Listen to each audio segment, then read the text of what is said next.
अल्लाह के रसूल रजब से ही तैयारी करते थे रमजान शरीफ की। नेकियों का मौसम बहार आने वाला है, बरकत वाला महीना। एक नेकी 70 के बराबर, फर्ज 70 फर्जों के बराबर। रोजा रखना, गुनाह से बचना। एक बात ये भी बता दूं, जो रमजान शरीफ में गुनाह करता है, अल्लाह के रसूल फरमाते हैं कि अल्लाह उसके 1 साल की नेकियों को बर्बाद कर देता है। रमजान शरीफ में एक गुनाह, ये कहां से मैं पढ़ रहा हूं, अल मौजमुल औसत से हदीस पढ़ रहा हूं। हाँ, जो रमजान शरीफ में एक गुनाह करे, अल्लाह उसके 1 साल की नेकियों को बर्बाद कर देता है। इसलिए रमजान शरीफ में जहां मुस्लिम अक्सरियत है, बड़ा मजा आता है। हमारे गांव में भी बड़ा मजा आता है। 80% हुजूर के गुलाम रहते हैं, मजा आता है। मुंबई में भी रमजान शरीफ का मजा आता है, मुरादाबाद, संबल, इधर भी रमजान शरीफ का मजा है ना। क्या बाजार सजते हैं, क्या इफ्तार लगती है। लेकिन ये बाजार है। असल रमजान शरीफ की बहार उसकी है जो गुनाह से बच जाए, इबादत करके अल्लाह को राजी कर। क्या बात है हज़रत, सुभान अल्लाह। रोजा रखना, हो सके तो रमजान शरीफ में तहज्जुद, सहरी को उठती है तो तहज्जुद का एहतिमाम करना। मेरे आका फरमाते हैं जो तहज्जुद पढ़ता है, आका फरमाते हैं इंशाअल्लाह वो बेहिसाब जन्नत में दाखिल होगा। तो नहीं साल भर पढ़ सकते तो रमजान शरीफ में 2 ही रकत पढ़ लेना, ज्यादा उसके यहाँ बहुत ज्यादा की जरूरत नहीं है। वो बहुत थोड़े अमल पे राजी हो जाते हैं। सहरी में उठो, जल्दी से 5 मिनट पहले उठ जाओ, वुजू करो, 2 रकत पढ़ो तहज्जुद, दोनों में 3-3 बार कुल अल्लाह पढ़ो और अल्लाह से कहो। अल्लाह कहता है मैं पहले आसमान पे तजल्ली करता हूँ, पहले आसमान पे रात के आखिरी हिस्से में तजल्ली करता हूँ और कहता हूँ मांग क्या मांगता है, जो मांगेगा तू, तो जो मांगते हो। लेकिन उस वक्त तो सहरी में आप क्या करते हैं, उस वक्त भी आप व्हाट्सएप, लोग उस वक्त भी ऑनलाइन रहते हैं, जरूरत के तहत रहते हो, अच्छी बात है। उस वक्त अल्लाह फरमा रहा है मांग मैं दूंगा, आप ऑनलाइन हो। इफ्तार के वक्त तो आवाज आ रही है जो मांगेगा दूंगा, आप ऑनलाइन हो। रमजान शरीफ का फायदा उठाओ। एक बार दुरूद शरीफ पढ़ो, 70 बार दुरूद का सवाब। रमजान शरीफ के लिए तैयारी, अभी से तौबा करो, इस्तिगफार करो। आज से पहले जो हुआ, जो गुनाह हुए, सबसे माफी मांगो, तौबा करो और नमाज के पाबंद बनो। सोच ये तय कर लो, आज कौन सी तारीख है शाबान की, 4 तारीख है ना, 4 गुजरी। ये 4 क्या है पता है तुम्हें, ये 4 शाबान तुम्हारे और मेरे इमाम हैं, इमाम हुसैन की विलादत की तारीख है। सुभान अल्लाह, सुभान अल्लाह। मौलूद हुसैन पाक का दिन गुजरा आज, मिलाद हुसैन, सैयदा के आंगन में जो दूसरा फूल खिला था, हैं, गौर कीजिए। तो आज से ये अहद कर लो कि मैं नमाज की पाबंदी करूंगा, लेकिन नमाज पढ़ूंगा तो किसके पीछे, जिसका अकीदा मेरे अकीदे की तरह होगा, उसके पीछे नमाज। यानी मैं नबी को जिंदा मानता हूं तो मुझे इमाम भी वही चाहिए जो नबी को जिंदा मानता है।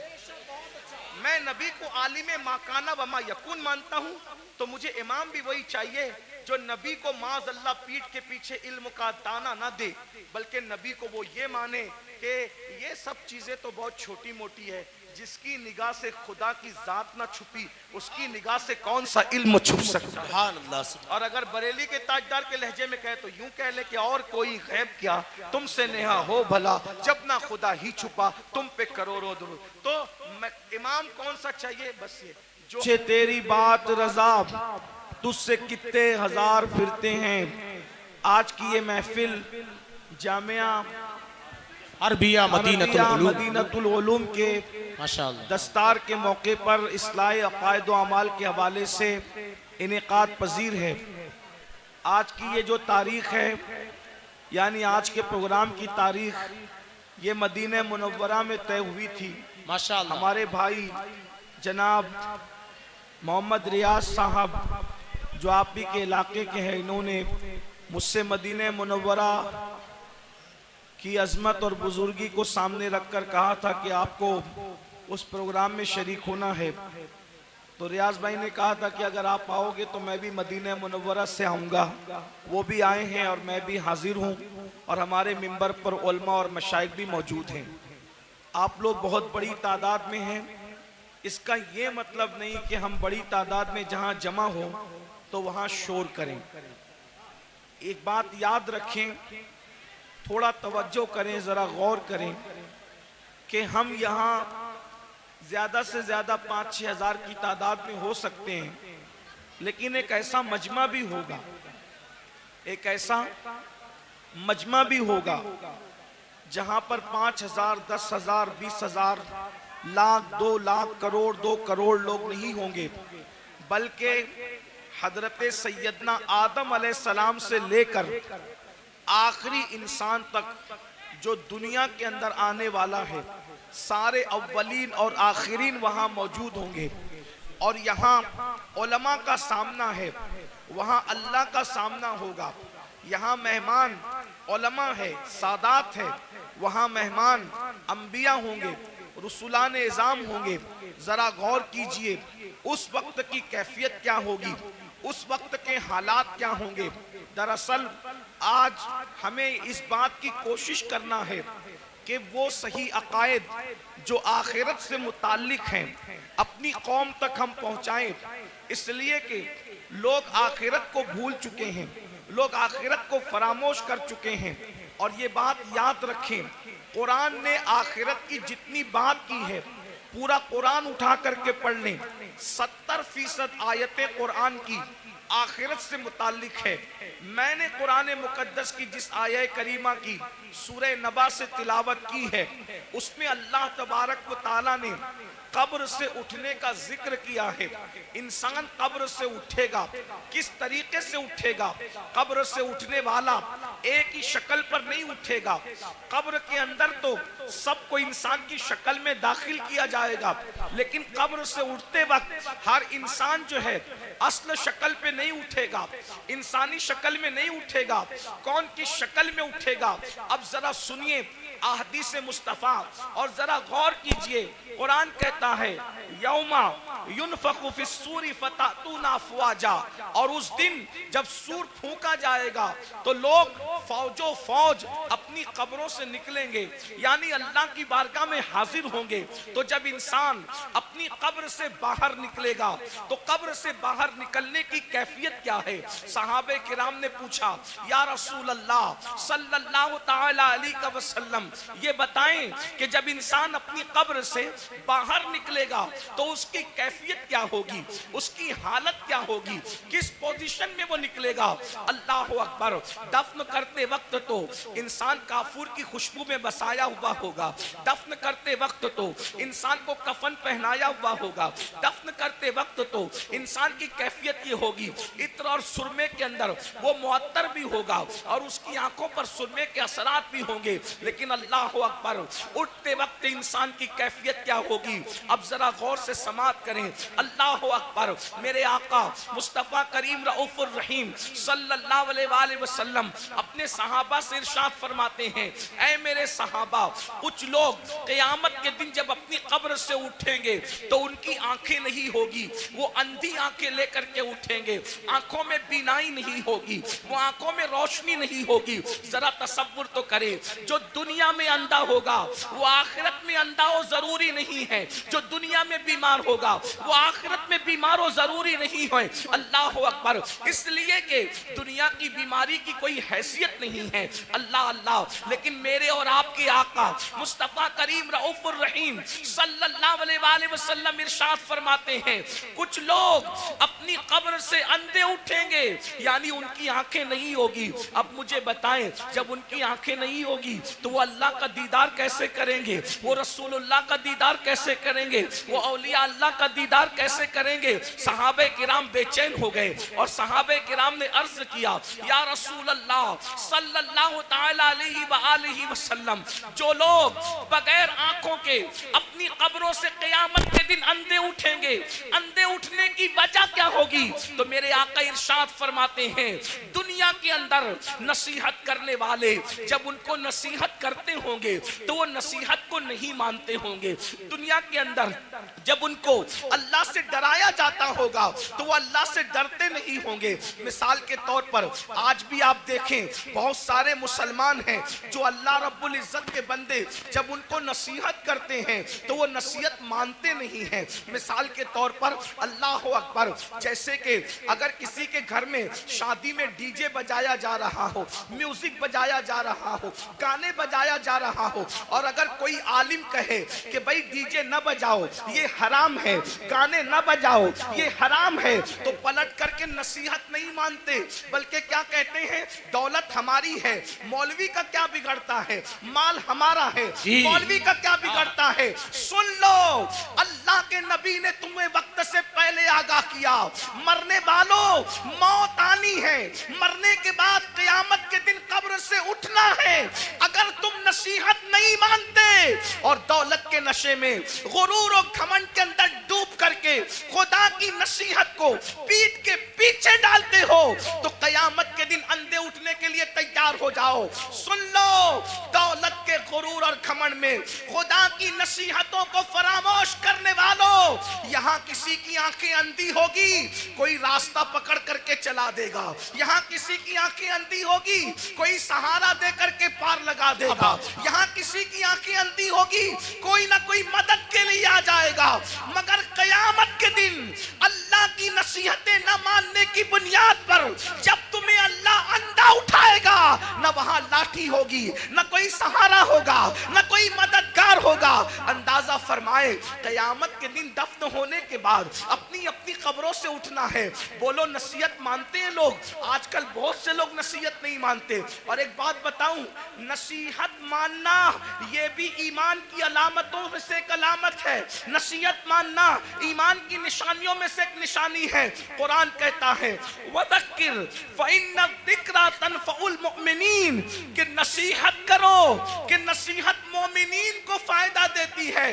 पता चला जो नसीहत कबूल करते हैं वो मोमिन लोग हैं, और जो नसीहत कबूल नहीं करते वो अपने बारे में खुद सोचें कि वो क्या है। इसलिए नसीहत कबूल करो।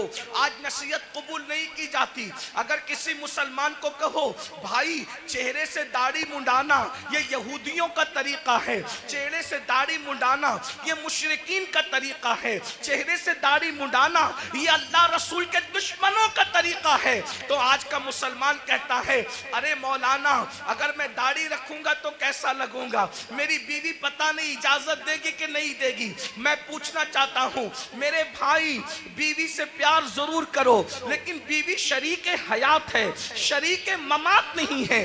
जैसे ही रूह का रिश्ता जिस्म से टूट जाएगा, ये बीवी कब्र में नहीं आएगी। अल्लाह अकबर। लेकिन खुदा के अजाब में गिरफ्तार कर दिए जाओगे।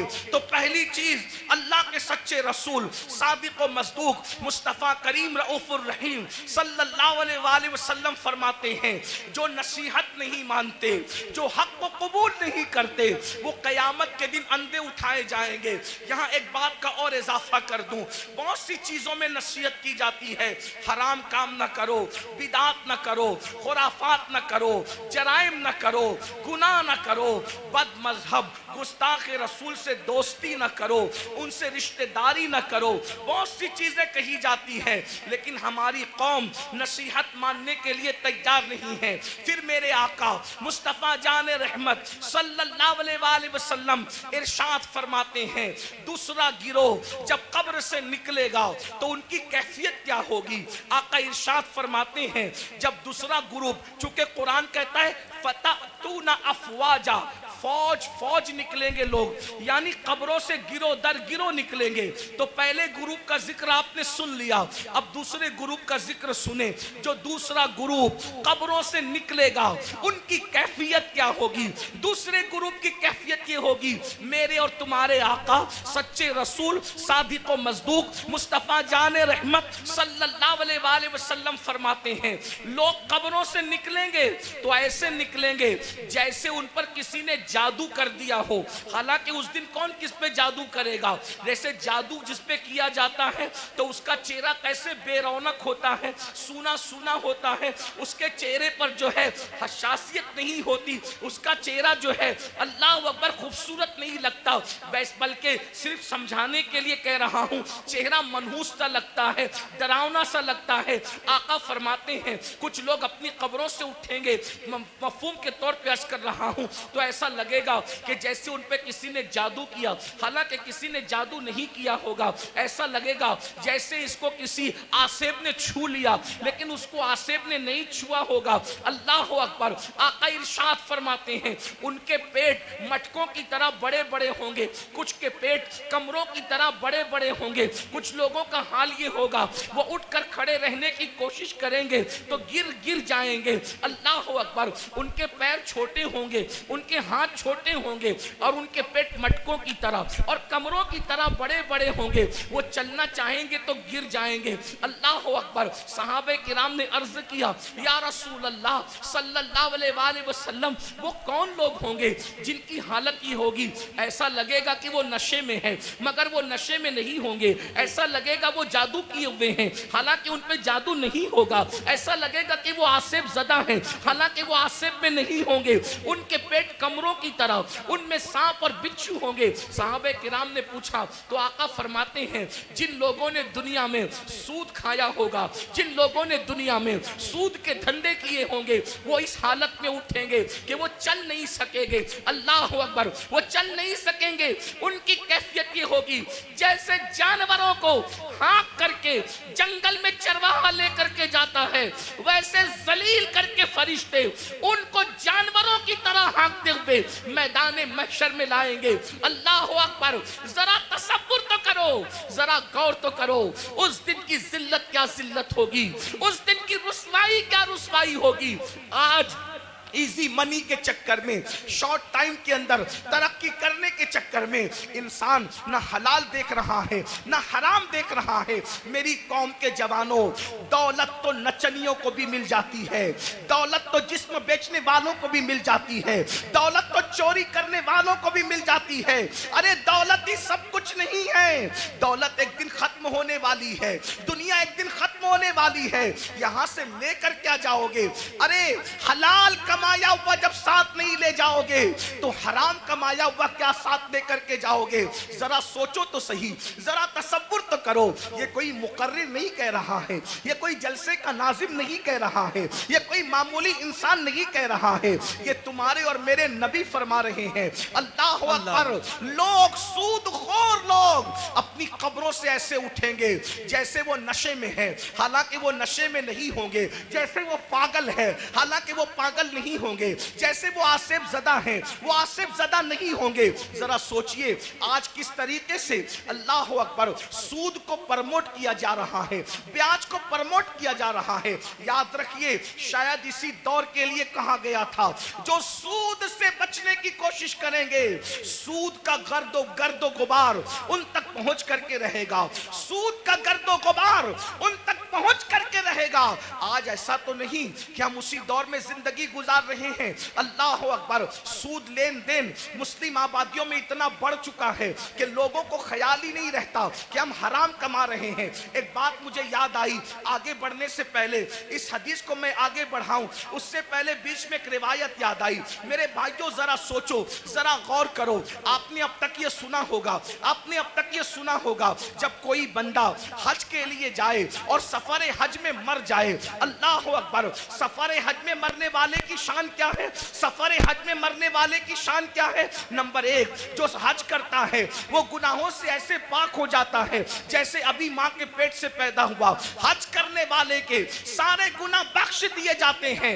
हत्ता के हाजी की शान ये है कि हाजी 700 ऐसे लोगों की बख्शिश करवाएगा जिन पर जहन्नम वाजिब हो चुका होगा। हाजी की शान ये है। अल्लाह अकबर। लेकिन कोई हाजी बने तो सही, हाजी सब कहलाते हैं। हाजी है कितने? जो वाकई हाजी होगा वो 700 लोगों की बख्शिश कराएगा।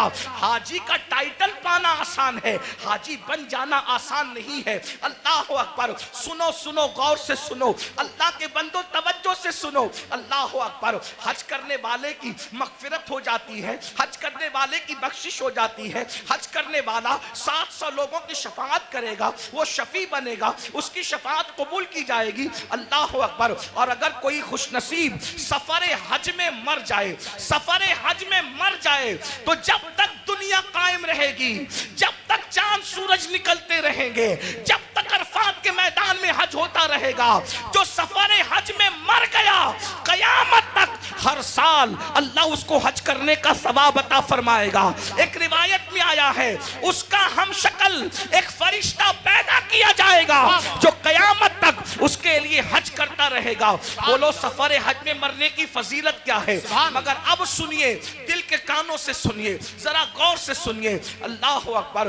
एक काफिला सफर कर रहा था। सफर करते करते जब वो आगे बढ़ा हज के सफर में तो उन्होंने क्या देखा, एक बंदे का इंतकाल हो गया। और जब उसका इंतकाल हो गया सोचा हाजी है, हाजी साहब का इंतकाल हो गया। अभी काबे तक पहुंचे भी नहीं थे कि हाजी साहब का इंतकाल हो गया। हाजी साहब का इंतकाल हुआ तो उनके चेहरे पे कपड़ा ढांक दिया गया। जब कपड़ा ढांक दिया गया थोड़ी देर के बाद लोगों ने सोचा चलो गुस्ल दे दो, चलो कफन पहना दो ताकि हम इनको दफन कर सकें। जैसे ही गुस्ल देने के लिए चेहरे से कपड़ा हटाया तो क्या देखते हैं कि हाजी साहब का चेहरा गधे की तरह हो गया, गधे की शक्ल इख्तियार कर गया। अल्लाह अकबर।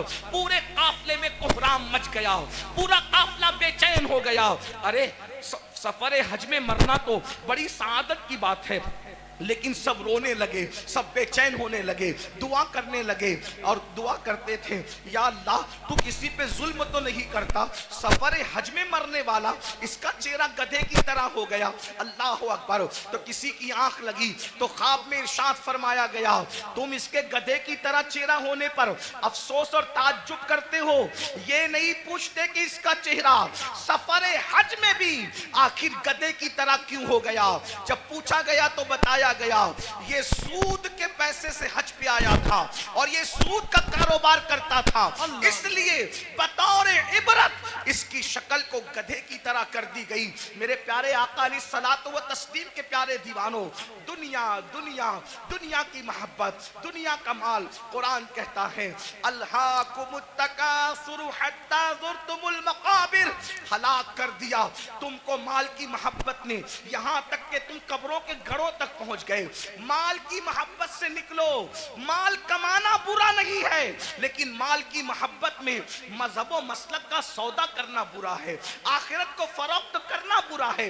याद रखिए ये दुनिया है। एक बात मैं आपसे कहता हूं, आप बहुत अच्छे से सुन रहे हैं, 99% लोग अच्छे से सुन रहे हैं, 1% लोग अगर गड़बड़ कर रहे हैं ये मैं उनके ईमान और अकीदे पे छोड़ता हूं, क्योंकि कुछ लोग ऐसे होते हैं जो अपने वजूद के होने की गवाही में चिल्लम चाट करते हैं, उन्हें करने दीजिए।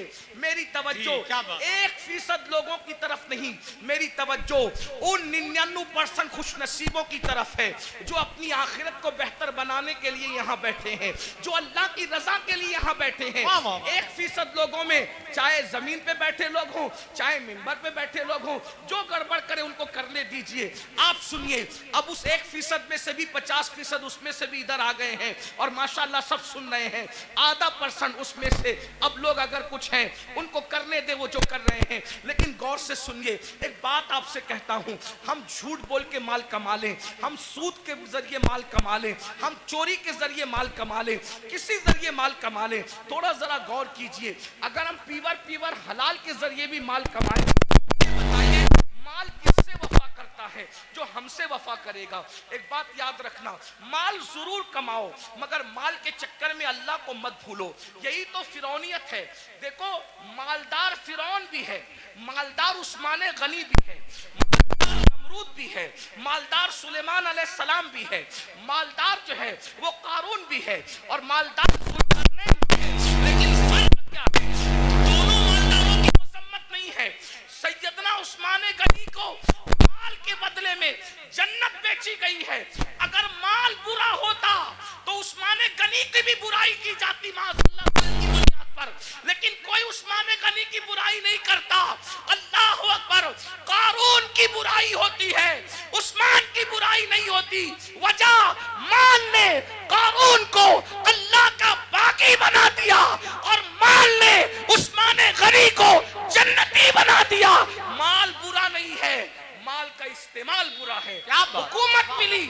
हुकूमत मिली नमरूद बिगड़ गया, हुकूमत मिली सुलेमान अलैहिस्सलाम को हुकूमत ने नहीं बिगाड़ा, बल्कि जब भी नेमत मिलती है तो सुलेमान अलैहिस्सलाम कहते हैं कि सुबहान रब्बियल आला, नमरूद कहता है अना रब्बुकुमुल आला, और सुलेमान कहते हैं सुब्हान रब्बियल आला।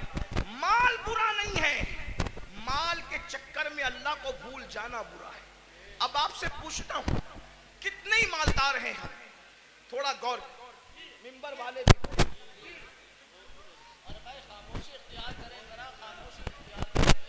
माल सबको अल्लाह ने दिया, आपको भी दिया, और जिनको नहीं मिला मैं दुआ करता हूं अल्लाह उन सबको अता करे, आमीन आमीन। लेकिन सुनो, माल आपने कमा लिया, बहुत माल मिल गया, माल मिलने के बाद आपको अल्लाह न करे, 1000 बार न करे, डॉक्टर ने कह दिया कि ये सीरियस है। कितने भी बीमार हैं आप, अल्लाह ना करे, अल्लाह आपको कभी बीमार ना करे, सबको सेहत दे, लेकिन एक ग्राउंड रियलिटी होती है ना कि बीमार तो आदमी ने पड़ना ही है। बड़े से बड़ा आलिम हो, खतीब हो, सैयद साहब हो, पीर साहब हो, डॉक्टर साहब हो, इंजीनियर साहब हो, वो बीमार तो पड़ना ही है। डॉक्टर ने कहा ये सीरियस है, इनका मामला जो है थोड़ा सा नाजुक है। आप मुझे बताएं, आपने 5 करोड़ 10 करोड़ 20 करोड़ का बंगला बनाया, लेकिन जैसे ही डॉक्टर ने कहा सीरियस है, बोलो कि आप बंगले में रहेंगे? थोड़ा तसव्वुर कीजिए। देखिए जलसे जो है, दीनी जलसे, वो भीड़ इकट्ठा करने के लिए नहीं होती। भीड़ आती हम इसलिए खुश होते हैं कि जितने ज्यादा लोग तक पैगाम पहुंचेगा उतना ज्यादा फायदा है, लेकिन भीड़ इकट्ठा करने के लिए सियासी जलसे होते, मजहबी नहीं होते, इतना याद रखें। हम 22,000 पर खुश होने वाले लोग नहीं हैं, हमें तो 72 वफादार चाहिए। सुभान अल्लाह सुभान अल्लाह, वाह वाह वाह। करबला में एक तरफ 22,000 गुंडे थे और एक तरफ 72 वफादार। सुभान अल्लाह सुभान। 22,000 का नाम नहीं मिलता, तवज्जो, 22,000 का नाम नहीं मिलता और 72 का नाम मिटता नहीं।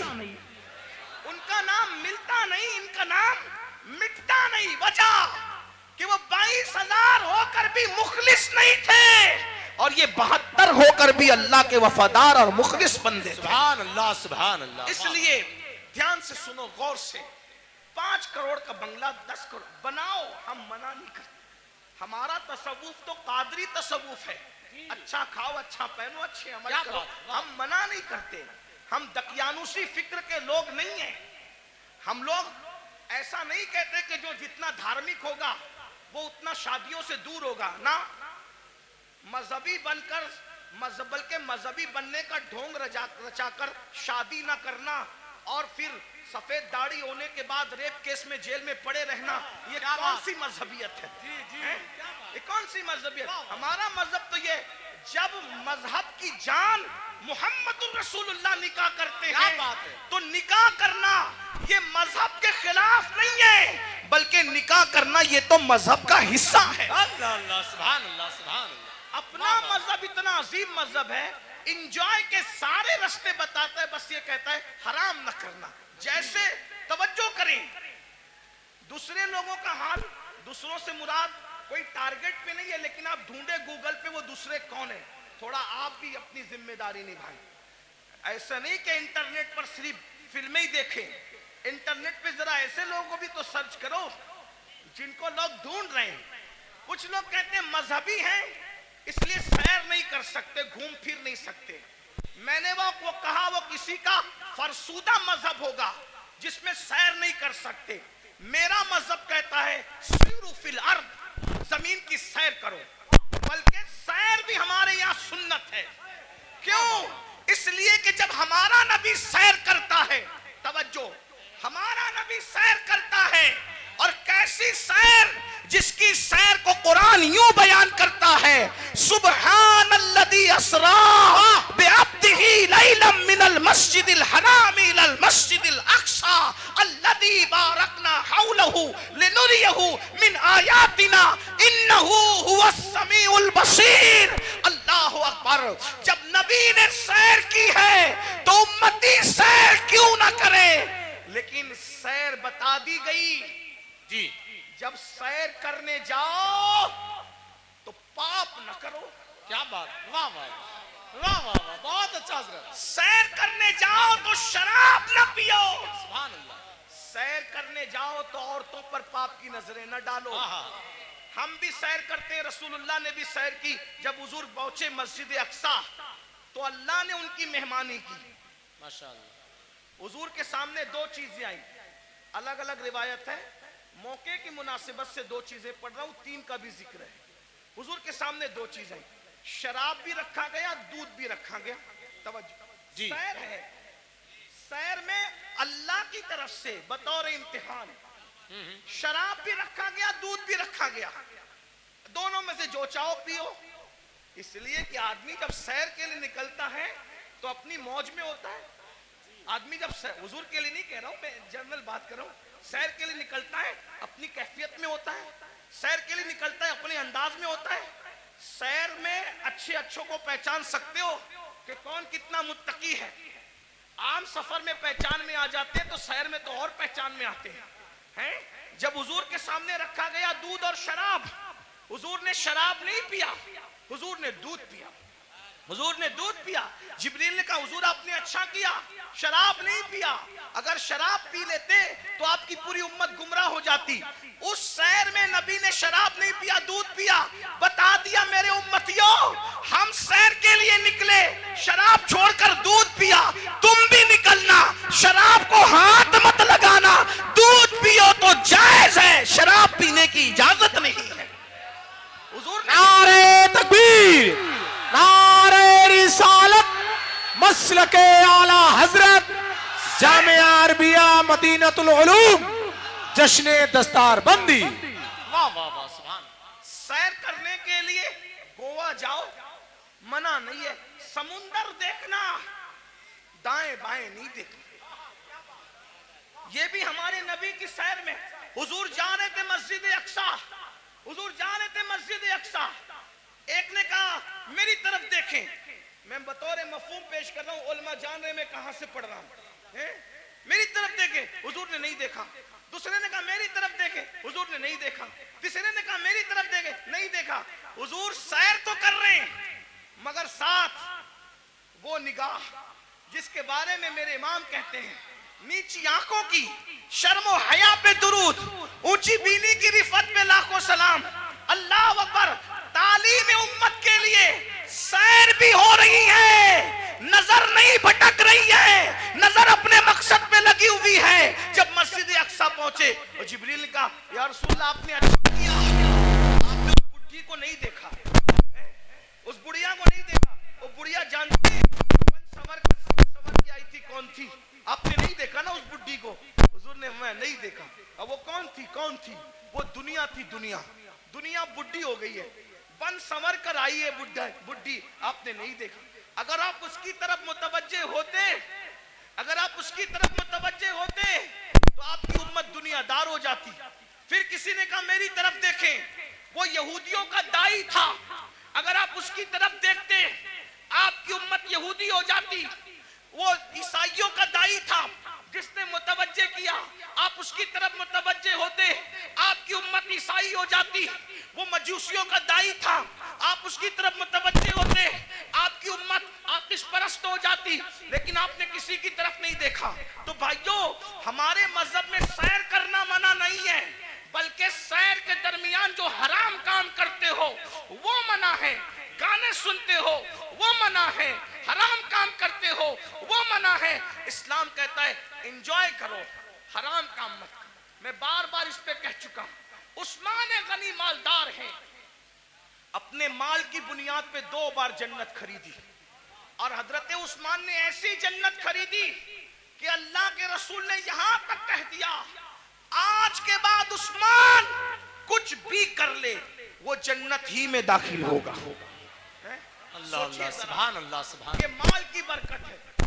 तो माल अगर मस्जिद में दो सुभान अल्लाह, मदरसे में दो सुभान अल्लाह, माँ बाप पे खर्च करो सुभान अल्लाह, भाई बहनों पे खर्च करो सुभान अल्लाह, गरीब यतीम मिस्किनों पे खर्च करो सुभान अल्लाह। लेकिन अगर माल की वजह से अल्लाह को भूल जाओ, फिरौनी सोच हो, नमरूदी सोच हो, कारूनी सोच हो। अब थोड़ा गौर करो, मैं जो कह रहा था माहौल बन चुका, थोड़ा सुन। सुन ले, सुनने का माहौल बन गया। हाँ, एक तकरीर के बाद हमारे भाई हजरत अल्लामा जाहिद हुसैन साहब कह रहे थे कि तेरा ही हौसला है कि इतनी चीख चिल्लाट में तू बोलता है। तो मैंने कहा मैं क्या बोलूं, इसलिए कि मैं तो एक ही के लिए बोलता हूं, मजमा सैकड़ों का हो, हजारों का हो, और शुक्र के तौर पे लाखों के मजमे में भी मैंने बोला है, बोलता हूं, लेकिन बोलता हूं एक ही के लिए, बस एक ही के लिए।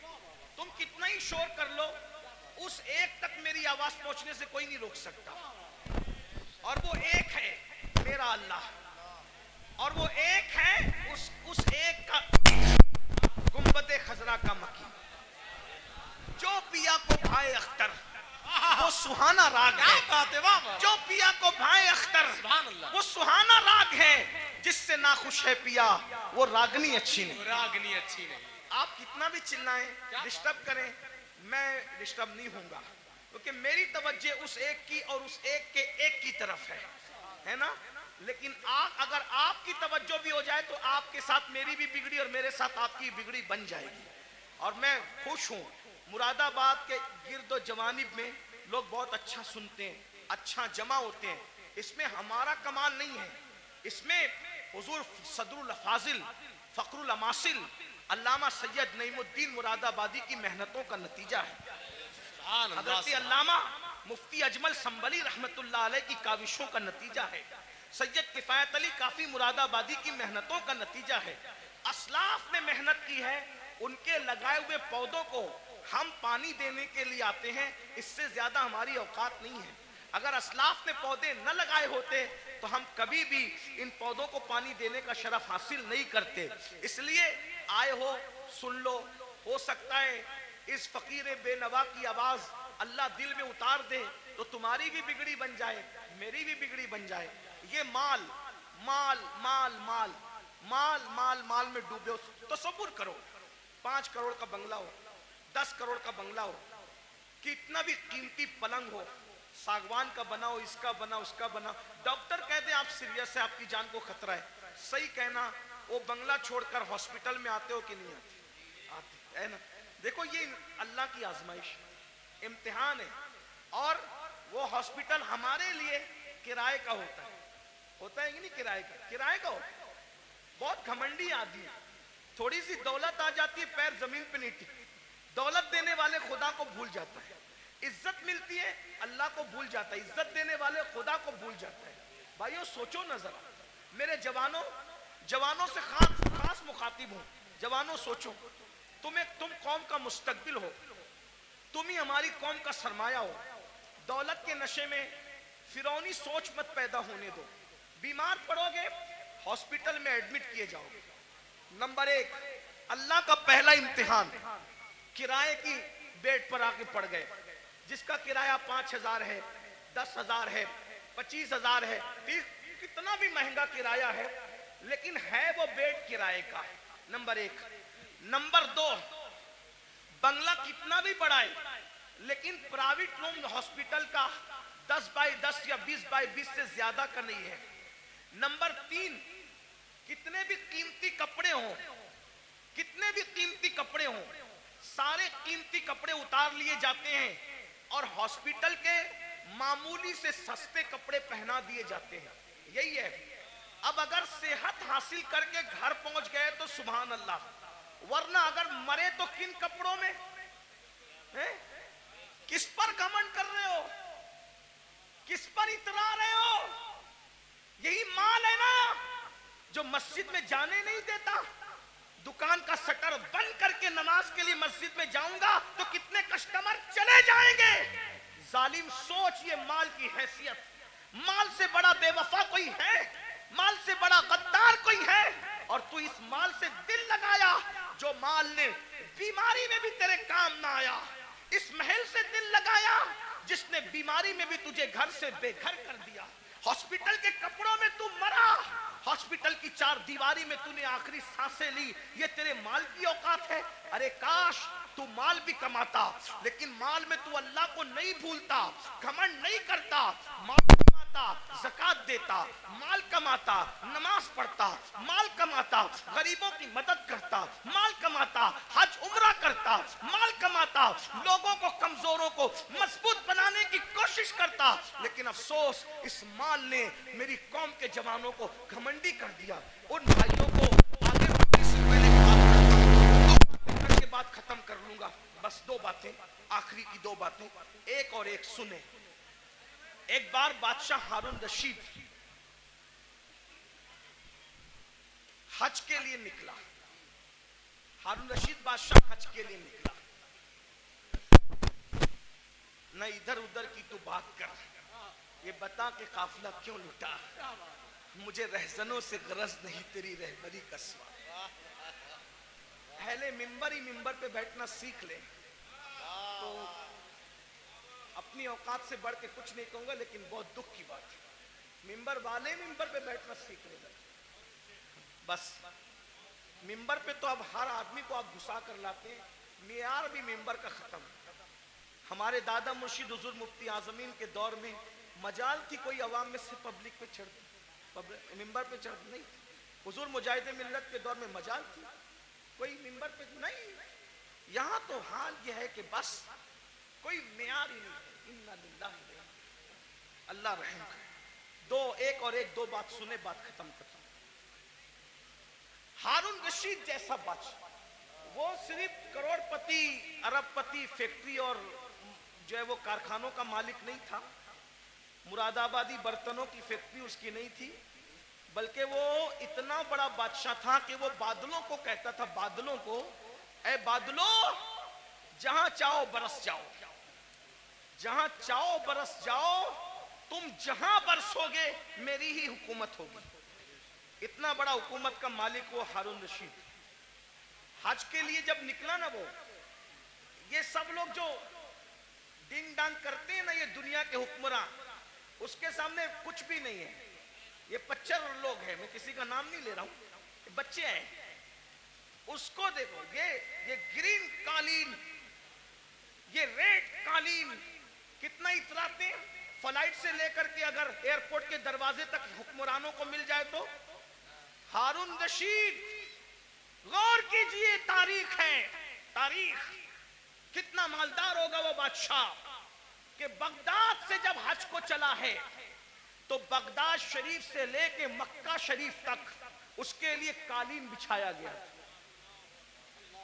गौर करें, इतना मालदार आपके मुरादाबाद में, अपने इंडिया में कोई नहीं होगा।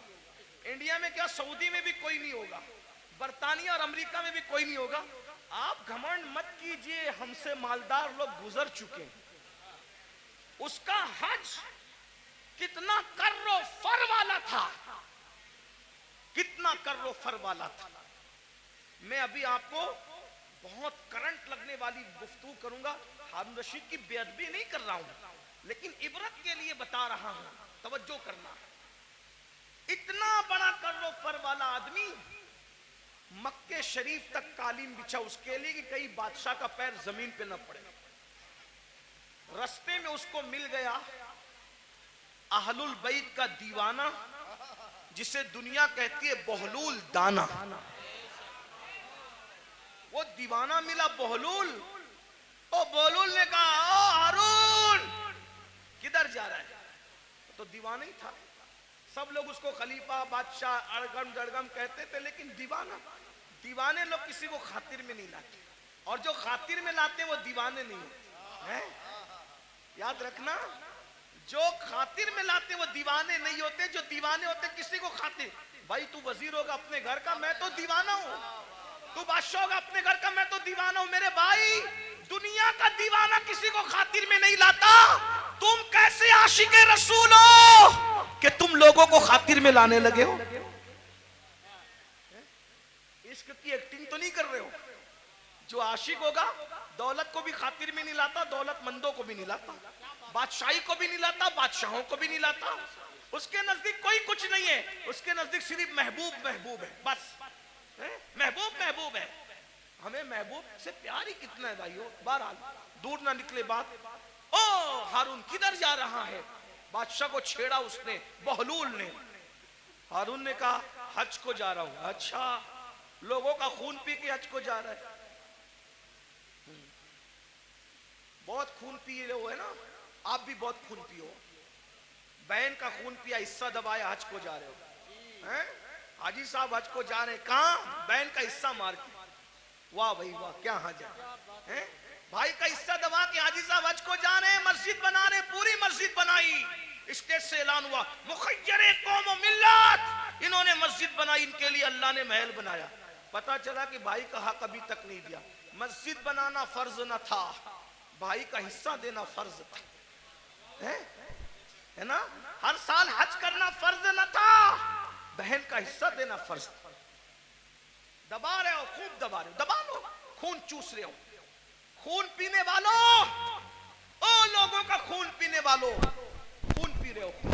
मेरे मुर्शिद हुजूर गौस पाक कहते थे, दिन भर रमजान शरीफ में पानी नहीं पीते, शरबत नहीं पीते, खाना नहीं खाते, और इफ्तार करते हो तो लोगों के खून से करते। आप में की भी बहुत सारे लोग खून से इफ्तार करते, खून से। रूह अफ़ज़ा नहीं पीते, खून पीते हो, खून पीते हो। खजूर नहीं खाते, मक्के मदीने मुनव्वरा की, खून से इफ्तार करते हो। वो कैसे? सबके हाथ में खजूर तो नजर आती है, मगर वो खजूर नहीं होती, वो खून होता है। क्यों? अगर आपने झूठ बोलकर किसी को धोखा देके माल कमाया था और उससे खजूर खरीदी थी, दिखने को तो खजूर थी, मगर वो लोगों का खून था। किसी का कर्जा लेके हड़प कर लिया था, उससे इफ्तार का दस्तरखान सजाया था, देखने को तो वो फल फ्रूट और रूह अफ़ज़ा थे, मगर वो लोगों का खून था। कब तक लोगों के खून से इफ्तारी करोगे? कब तक लोगों के खून से इफ्तारी करोगे? भूखे प्यासे रहने के सिवा कुछ नहीं मिलने वाला। गौस पाक फरमाते थे, लोगों के खून से इफ्तारी करते, हराम माल से इफ्तार करने वाले, तू लोगों के खून से इफ्तारी करता है। सूद से इफ्तारी करने वाले लोगों के खून से इफ्तारी करता है। यहां मैं मुसलमानों को कह दूं, मेरे भाइयों, नमक से इफ्तार कर लेना, नमक से, मगर किसी हराम के दस्तरखान पे कभी इफ्तारी करने मत जाना। जिंदाबाद। आज तो तुम्हारे लिए हुकूमतों के ऑफिसों में दस्तरखान बिछते, इफ्तार पार्टियां हो रही हैं। मुसलमानों का खून चूसने वालों के साथ इफ्तारी करने वालों, तुम्हें शर्म नहीं आती? क़यामत के दिन रसूलुल्लाह को मुंह क्या दिखाओगे? और गैरत का सौदा ना करो, गैरत का जनाजा ना निकालो। नबी पाक का आशिक वो होता है, उसके बदन पर पेवन वाला लिबास तो हो सकता है, उसके बदन पर गुनाहों के धब्बे वाला लिबास नहीं होता। गैरत सीखो, गैरत। इकबाल ने कहा था, ऐ ताहिरे लाहौती, उस रिस्क से मौत अच्छी जिस रिस्क से आती हो परवाज में पहुंचाए। क्या बात हज़रत, जिंदाबाद जिंदाबाद, वाह वाह। बहरहाल हारून से बहलूल ने कहा, मैं बहलूल की बात नकल कर रहा हूं, हारून की कोई तौहीन नहीं करो। अगर कोई हारून का चाहने वाला हो तो प्लीज वो मेरे ऊपर कोई इल्जाम नहीं। मैं सिर्फ हारून की बात इबरत के, और जो बात इबरत के तौर पे कही जाती है कोई बेहतरी नहीं। तो क्या लोगों का खून चूस के, बादशाह था ना भाई, खून चूस के जा रहा है आज को। हारून ने कुछ नहीं कहा। तो बहलूल ने कहा, बड़ा घमंड है ना तेरी हुकूमत पर। अब भी सुनो आप, बहुत घमंड है तुझे अपनी हुकूमत पे, और तो होना भी चाहिए। बादशाह ने कहा होना भी चाहिए। ओ बहलूल पागल, तुझे क्या पता हुकूमत की लज्जत क्या होती है? पर मैं तेरी हुकूमत की हैसियत मेरे नजदीक एक गिलास पानी से ज्यादा भी नहीं है, गिलास भर पानी से ज्यादा नहीं है तेरी हुकूमत की कीमत। बहुत घमंड न कर, बहुत घमंड न कर। बहलूल की बात पर हारून ने हंसना था, हंसा जैसे हम लोग की बात पे भी लोग हंसते हैं। हम लोग जब इस तरह की बातें करते हैं, लोग हंसते हैं, मौलवी लोग को देखो पागल हुए हैं, दौर इतना तरक्की कर गया, ये अभी तक यही करते हैं। कब्र में क्या होगा, हश्र में क्या होगा, और ये क्या होगा, वो क्या होगा। देखो दुनिया तरक्की कर रही है, दुनिया पिज्जे खा रही है, अभी ये कब्र के बिच्छुओं को लेके बैठे। ठीक है, जो कहना है कह लो, लेकिन नबी ने जो कह दिया वही होगा। पिज्जा खाने वाले हो, बर्गर खाने वाले हो, बिरयानी खाने वाले हो, या फाका करने वाले हो, या रोजा रखने वाले हो, कब्र में जाओगे। जिसके लिए नबी ने जो कह दिया सो वही हो करके रहेगा। मौजिज़ा मेरे नबी का कह दिया तो हो गया, आपने कतरे को दरिया कह दिया तो हो गया। तुम हमारे मुंह से जो निकली वो बात हो के रही, उन्होंने जो कहा वो हो करके रहेगा। और बहलूल ने कहा तेरी हुकूमत की कीमत एक गिलास पानी से ज्यादा की नहीं है, बड़ा घमंड मत कर, इतरा मत। उसने कहा एक गिलास पानी कहाँ का, ये बता। हारून को कहा बता, अगर तू रास्ता भटक जाए तो सफर में जाना हज के, रास्ता भटक जाए, खाना पीना खत्म हो जाए, तेरे सारे चमचे वमचे बिखर जाए, तू अकेला पड़ा रहे, पानी ना मिले, खाना ना मिले, मरने के करीब आ जाए, और उस वक्त तेरे पास कोई आके कहे कि हारून मैं तुझे एक गिलास पानी पिलाऊंगा, बोल कितने में खरीदेगा? बोल कितने में खरीदेगा एक गिलास पानी? वो पानी पिलाने वाला बोलेगा मैं आधी हुकूमत दे मांगता हूं तुझसे और एक गिलास पानी तुझे देता हूं, बोल खरीदेगा कि नहीं खरीदेगा? हारून ने कहा ओ पगले बहलूल, जान है तो जहान है, अगर मर गया तो कहां हुकूमत रहेगी और क्या क्या रहेगा? तो मैं एक गिलास पानी को आधी हुकूमत दे के खरीद लूंगा, क्योंकि भाई आधी दे के खरीदा, आधी तो बची, आधी से तो लुत्फ उठाऊंगा।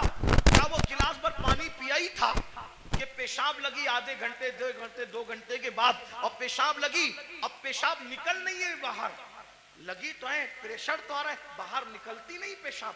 ऐसे में कोई आकर कहे मैं ऐसा नुस्खा जानता हूं, अगर वो चुटकी तुझे खिला दूं तो अभी पेशाब हो, लेकिन वो नुस्खा जो चुटकी भर खिला करके तुझे पेशाब करवाना है, आधी हुकूमत देगा तो मैं वो नुस्खा तुझे दूंगा, वरना नहीं दूंगा।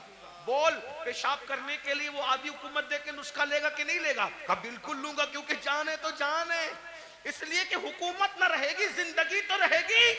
तो कहा अल्लाह से डर, जिस हुकूमत की कीमत एक गिलास पानी नहीं, उसको तू इतना चाहता है कि अल्लाह को भूल गया है?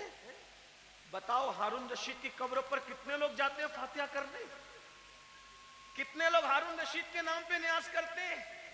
हारून रशीद के नाम पे कितने लोग जलसा करते हैं? कितने लोग जुलूस करते हैं? बोलो है? कितने लोग उसकी मुरीदी का ऐलान करते हैं?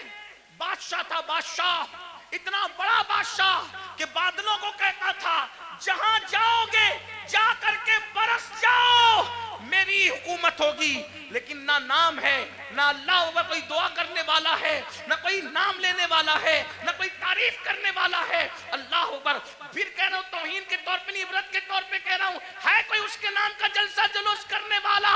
नहीं नहीं नहीं। बताओ, जब इतने बड़े बादशाह का कोई नाम लेवा नहीं है, जबकि उसकी जिंदगी में कुछ तकवा भी नजर आता है, लेकिन अल्लाह अकबर, उस मर्द कलंदर को देखो जो मदीने मुनव्वरा से एक लिबास पहन कर आया था और पूरी जिंदगी उस पे गुजार दिया और 90 लाख को ईमान की दौलत अता कर दी। 800 साल से ज्यादा का अरसा गुजर रहा है, हिंदुस्तान में कोई कोना ऐसा नहीं है कि रोजाना गरीब नवाज को खिराज अकीदत न पेश किया जाता। नारे तकबीर, नारे रिसालत, फैज़ाने ख्वाजा गरीब नवाज मसलके आला हजरत, उनके नाम के डंके ना बजाए, ये हमारे लिए इबरत है। इसलिए दौलत के नशे में अल्लाह को मत भूलो। तो आका अलैहिस्सलाम फरमाते हैं, दूसरा गुरोह जो अपनी कब्र से निकलेगा तो उनका हाल क्या होगा?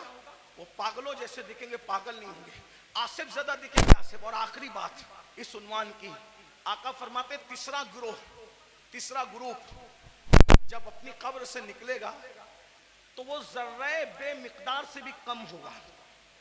एक तो जर्रा होता है और जर्रे में जर्रे बेमिकदार से भी कम होगा।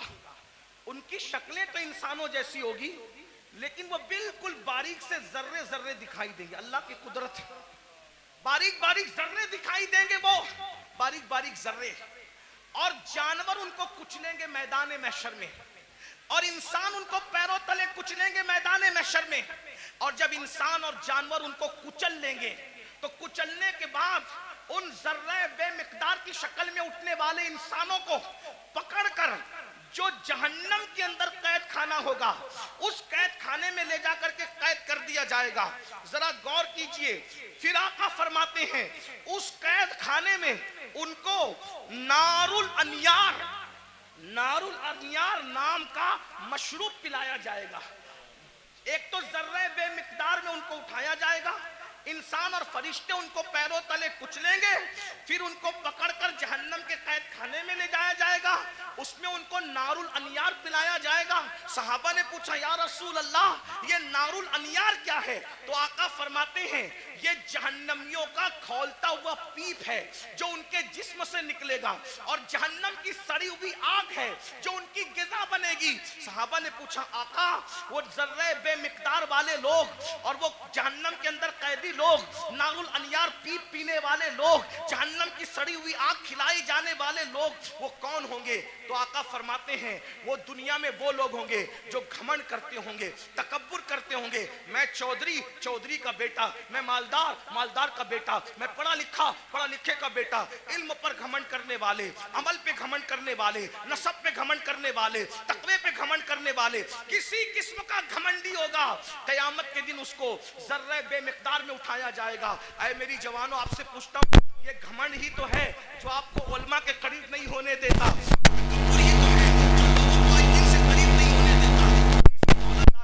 गरीब रिश्ते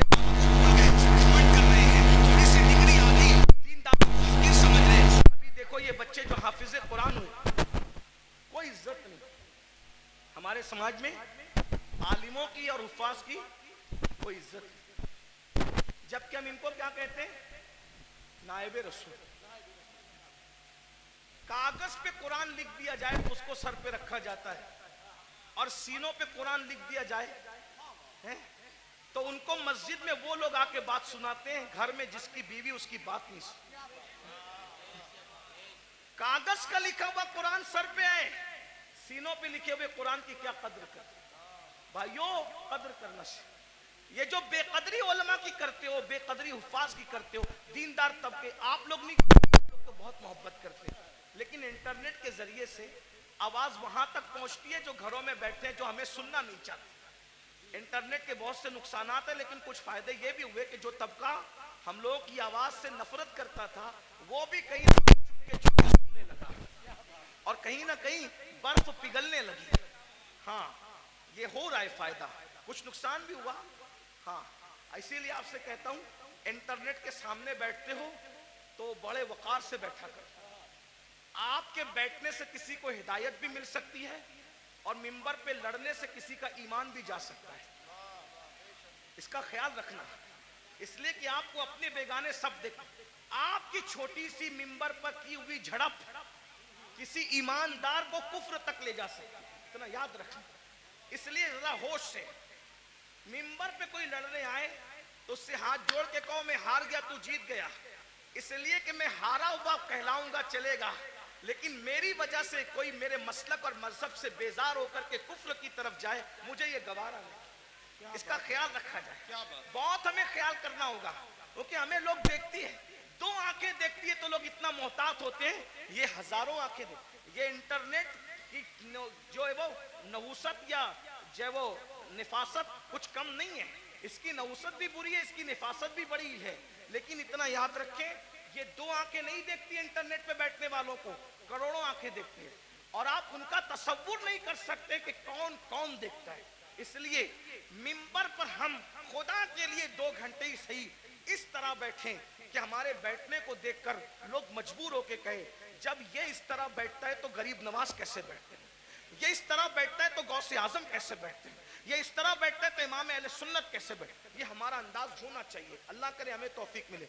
लेकिन गुरूर और घमंड का क्या किया जाए?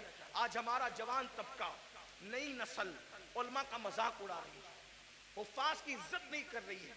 मेरे जवानों, अगर दौलत के नशे में घमंड किया, हुस्न के नशे में घमंड किया, किसी भी किस्म का तकब्बुर किया, तो अल्लाह के रसूल फरमा रहे कब्र से जर्रे बेमिकदार की शक्ल में उठोगे, बेमिकदार, और पूरा मैदान महशर तुम्हें पैरों तले कुचलेगा, जहन्नम की कैद में डाले जाओगे, नारुल अनियार जहन्नम का पीप खोलता हुआ पिलाया जाएगा, जहन्नम की सड़ी हुई आग खिलाई जाएगी।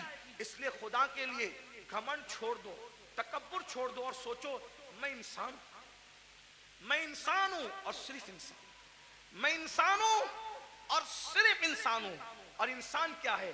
मिन नुत्फा, इंसान को अल्लाह ने नापाक कतरे से पैदा किया, इंसान को अल्लाह ने सड़ी हुई मिट्टी से पैदा किया। मेरे भाई, सड़ी हुई मिट्टी और और नापाक कतरे से तू पैदा हुआ है। अगर इबादत करके तू अल्लाह को मना ले तो तू फरिश्तों से बेहतर है, और अगर तू अल्लाह को राजी न कर सका तो फिर माज़अल्लाह तू जानवरों से भी बदतर है। जो आखिरी बात कहने के लिए कहा था वो आखिरी बात ये है, इमाम गजाली के उस्ताद थे, इमाम गजाली के उस्ताद, गजाली जैसी हस्ती जिसने 500 से ज्यादा उस दौर में किताब लिखी, आज से 900 साल पहले, और उनकी किताबें आज भी दुनिया में मौजूद है। तो इमाम गजाली के उस्ताद थे, उनके सामने एक नौजवान छोकरा लड़का अकड़ के चल रहा था।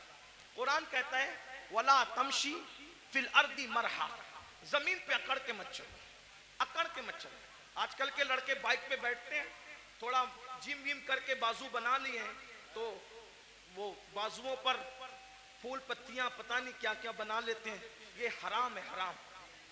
अल्लाह के रसूल अलैहि सलाम ने फरमाया गूंदने वालों पर और गुंदवाने वालों पर दोनों पर अल्लाह की लानत। हाँ, ये गूंदने गुंदाने का सिलसिला पहले इस्लाम के दुश्मन लोग करते थे, हमारा काम नहीं है। गूंदना गुंदवाना हमारा काम नहीं। हमारे बाजुओं पर निशान नहीं होते, हमारे चेहरों पर सजदों के निशान होते हैं, और वो भी काले निशान नहीं, अनवार के निशान होते हैं, चमक होती है। सीमाहुम फी वुजूहिम मिन असरिस सुजूद, चेहरे चमकते हैं। जिम करो, मजबूत बनो, ताकतवर बनो। मैं तो कहता हूं हमारा मजहब ताकतवर लोगों का मजहब, हमारे कमजोर लोग हैं ही नहीं। हमारा अल्लाह भी ताकत वाला, ला हौला वला कुव्वता इल्ला बिल्लाह, हमारा अल्लाह ताकत वाला, हमारे रसूल ताकत वाले। एक शख्स ने मुझसे ट्रेन में कहा कि मेरे फौला ने हिमालय उठाया। मैंने कहा अच्छी बात है, लेकिन मैं मुतासिर नहीं। कहा क्यों? मैंने कहा मेरे नबी ने सिर्फ हिमालय नहीं, पूरी कायनात का बार उठा रखा है। और मेरे इमाम कहते हैं जिसको बारे दो आलम की परवाह नहीं, ऐसे बाजू की कुव्वत पे लाखों सलाम। अंदाजा कर उनकी उंगली के इशारे का, जबल अबू कुबैस पे खड़े होकर इशारा करते हैं तो चांद टुकड़े हो जाता है। जिसके इशारे की इतनी कुव्वत है, उसकी उंगली की कितनी कुव्वत होगी? उंगली की इतनी कुव्वत है तो पंजों में कितनी कुव्वत होगी? और जब पंजों में इतनी कुव्वत है तो बाजुओं में कितनी कुव्वत होगी? और जब बाजू की कुव्वत ये है तो सीने में कितनी कुव्वत होगी? उनके सीने की कुव्वत को कुरान बयान करता है, लौ अंज़लना हाज़ल कुरआना अला जबलिन लरअयता खाशियम मुतसद्दियम मिन खश्यतिल्लाह। जिस पहाड़ ने कुरान का बार न उठाया, मुस्तफा के सीने ने कुरान का बार उठा लिया। वाह वाह वाह, सुभान अल्लाह, सुभान। हमारे यहाँ तो सभी ताकतवर है, गौस पाक ताकतवर, गरीब नवाज। जिम करो, ताकतवर बनो, मगर किसी की गर्दन दबाने के लिए नहीं, रात रात भर मुसल्ले पे खड़े होने के लिए, किसी पे जुल्म करने के लिए नहीं, मजलूम की मदद करने के लिए, किसी को डराने के लिए नहीं, डराने वालों को समझाने के लिए ताकतवर बनो। हमारे सभी हमारे मौला अली तो इतने ताकतवर थे, हैं?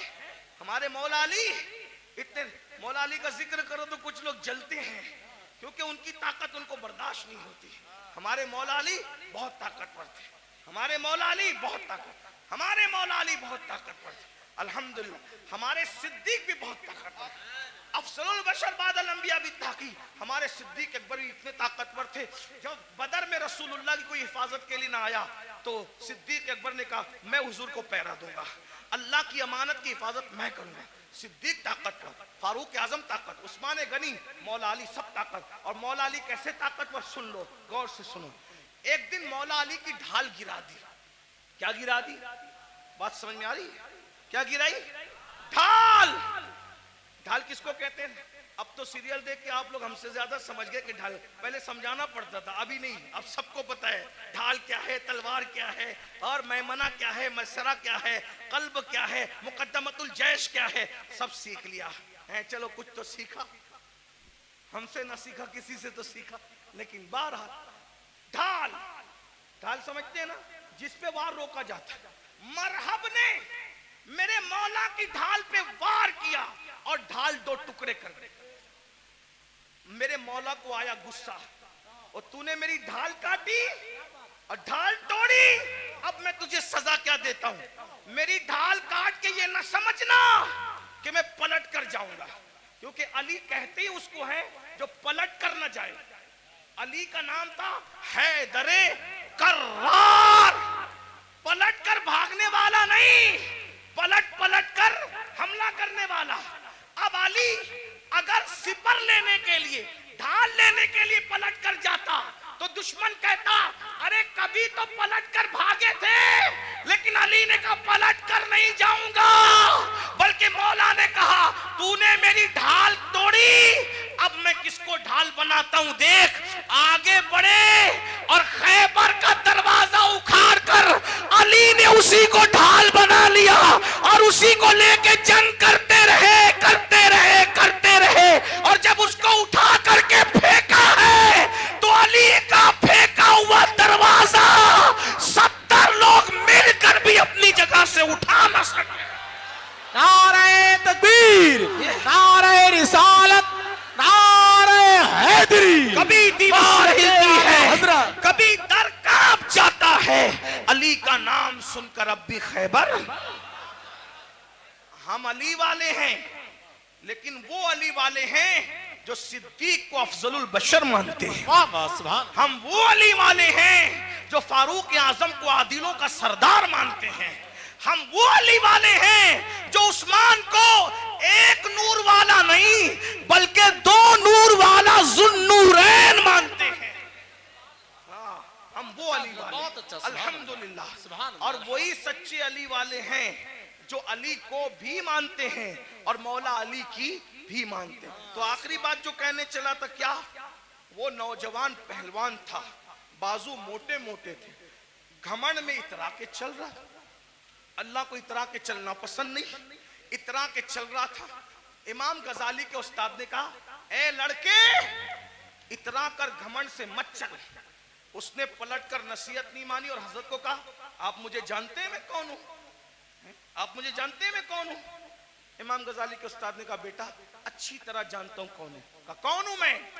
फरमाया तेरी इब्तिदा पानी का नापाक कतरा है और तेरी इंतहा कब्र की सड़ी हुई मिट्टी है, इससे ज्यादा तेरी कोई औकात नहीं है। बस मेरी भी गुजारिश यही है, हम पानी के नापाक कतरे से पैदा हुए, इतना नापाक इतना नापाक इतना नापाक, ज़बान हया इजाजत नहीं देती कितना नापाक, लेकिन एक जुमला हया के पर्दे में सुन ले, इतना नापाक है कि बाहर निकल आए तो गुस्ल फर्ज कर दे, इतना नापाक।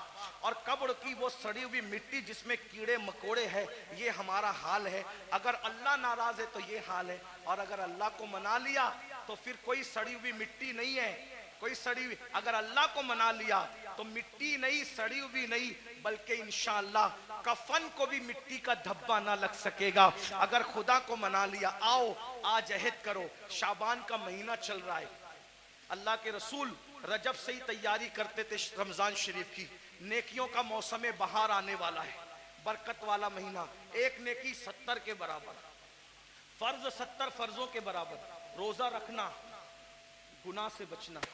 एक बात ये भी बता दूं, जो रमजान शरीफ में गुनाह करता है, अल्लाह के रसूल फरमाते हैं कि अल्लाह उसके 1 साल की नेकियों को बर्बाद कर देता है।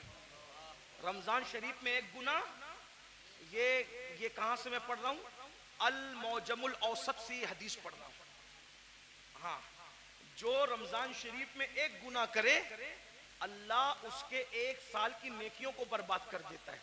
इसलिए रमजान शरीफ में जहाँ मुस्लिम अक्सरियत है, बड़ा मजा आता है। हमारे गांव में भी बड़ा मजा आता है, 80% हुजूर के गुलाम रहते हैं, मजा आता है। मुंबई में भी रमजान शरीफ का मजा आता है, मुरादाबाद संबल इधर भी रमजान शरीफ का मजा है ना। क्या बाजार सजते हैं, क्या इफ्तार लगती है, लेकिन ये बाजार बाजार है। असल रमजान शरीफ की बहार उसकी है जो गुनाह से बच जाए, इबादत करके अल्लाह को राजी कर। क्या बात है हज़रत, सुभान अल्लाह। रोजा रखना, हो सके तो रमजान शरीफ में तहज्जुद, सहरी को उठती है तो तहज्जुद का एहतिमाम करना। मेरे आका फरमाते हैं जो तहज्जुद पढ़ता है, आका फरमाते हैं इंशाअल्लाह वो बेहिसाब जन्नत में दाखिल होगा। तो नहीं साल भर पढ़ सकते तो रमजान शरीफ में 2 ही रकत पढ़ लेना, ज्यादा उसके यहाँ बहुत ज्यादा की जरूरत नहीं है, वो बहुत थोड़े अमल पे राजी हो जाते हैं। सहरी में उठो जल्दी से 5 मिनट पहले उठ जाओ, वुजू करो, 2 रकत पढ़ो, तहज्जुद दोनों में 3-3 बार कुल अल्लाह पढ़ो और अल्लाह से कहो। अल्लाह कहता है मैं पहले आसमान पे तजल्ली करता हूँ, पहले आसमान पे रात के आखिरी हिस्से में तजल्ली करता हूँ और कहता हूँ मांग क्या मांगता है, जो मांगेगा तू, तो जो मांगते हो। लेकिन उस वक्त तो सहरी में आप क्या करते हैं, उस वक्त भी आप व्हाट्सएप, लोग उस वक्त भी ऑनलाइन रहते, जरूरत के तहत रहते हो, अच्छी बात है। उस वक्त अल्लाह फरमा रहा है मांग मैं दूंगा, आप ऑनलाइन हो। इफ्तार के वक्त तो आवाज आ रही है जो मांगेगा दूंगा, आप ऑनलाइन हो। रमजान शरीफ का फायदा उठाओ, एक बार दुरूद शरीफ पढ़ो, 70 बार दुरूद का सवाब। रमजान शरीफ के लिए तैयारी, अभी से तौबा करो, इस्तिगफार करो, आज से पहले जो हुआ, जो गुनाह हुए सबसे माफी मांगो, तौबा करो और नमाज के पाबंद बनो। सोच ये तय कर लो, आज कौन सी तारीख है शाबान की, 4 तारीख है ना, 4 गुजरी, ये 4 क्या है पता है तुम्हें, ये 4 शाबान तुम्हारे और मेरे इमाम हैं, इमाम हुसैन की विलादत की तारीख है। सुभान अल्लाह, सुभान अल्लाह। मौलूद हुसैन पाक का दिन गुजरा आज, मिलाद हुसैन, सैयदा के आंगन में जो दूसरा फूल खिला था, हैं, गौर कीजिए। तो आज से ये अहद कर लो कि मैं नमाज की पाबंदी करूंगा, लेकिन नमाज पढ़ूंगा तो किसके पीछे, जिसका अकीदा मेरे अकीदे की तरह होगा उसके पीछे नमाज। यानी मैं नबी को जिंदा मानता हूं तो मुझे इमाम भी वही चाहिए जो नबी को जिंदा मानता है। मैं नबी को आलिम माकाना वमा यकून मानता हूं तो मुझे इमाम भी वही चाहिए जो नबी को माज अल्लाह पीठ के पीछे इल्म का दाना ना दे, बल्कि नबी को वो ये माने कि ये सब चीजें तो बहुत छोटी मोटी है, जिसकी निगाह से खुदा की जात ना छुपी उसकी निगाह से कौन सा इल्म छुप सकता है। और अगर बरेली के ताजदार के लहजे में कहे तो यूं कह ले कि और कोई गैब क्या तुमसे नेहा हो भला, जब ना खुदा ही छुपा तुम पे करोड़ों दुरूद। तो इमाम कौन सा चाहिए, बस ये जो आपका अकीदा वो आपके इमाम का अकीदा। बस आखिरी बात कह दूं, लोग क्या करते हैं, मैं तो नबी को जिंदा मानता हूं, मैं तो नबी को हाजिर और नाजिर मानता हूं, मैं तो नबी को अफजलुल रुसुल मानता हूं, मैं तो नबी को खैरुल बशर मानता हूं, लेकिन मैंने हर किसी के पीछे नमाज पढ़ लेना। मैंने कहा भाई जिस मुवक्किल का वकील, जिस मुवक्किल का वकील उसके खिलाफ हो उसका मुकदमा वो कैसे जीत सकता है।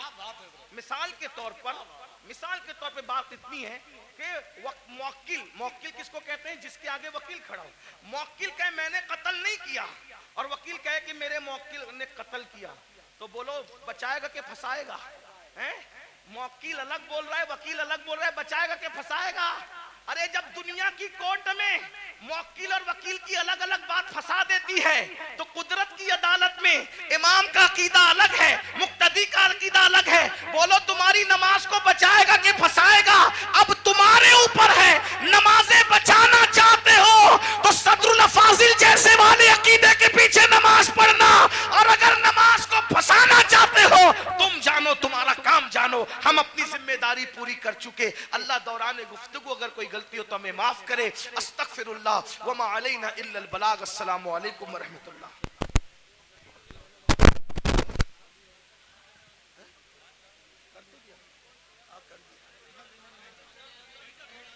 बैठ जाएं, बैठ जाएं।